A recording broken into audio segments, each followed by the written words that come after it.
பாய் சித்தப்பா, பாய் பெரியப்பா, பாய் மாமா, பாய் அம்மா.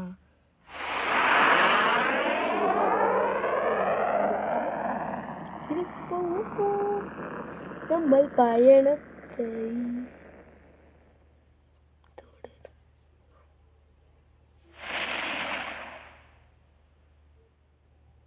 இப்போ இங்கே வந்துட்டு என்ன பண்ணுறது? சரி, கொஞ்ச நேரம் கழிச்சு போவோம். ஓகே, இப்போ டைம் ஆயிடுச்சு, போவோம்.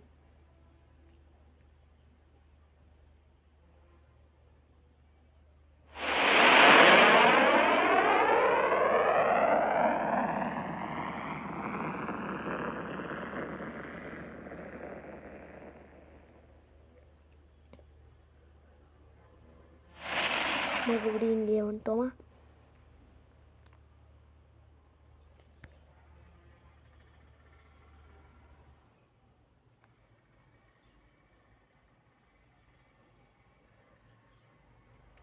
சரி, ஓகே, அடுத்த பயணத்தில் பார்த்துக்கலாம்.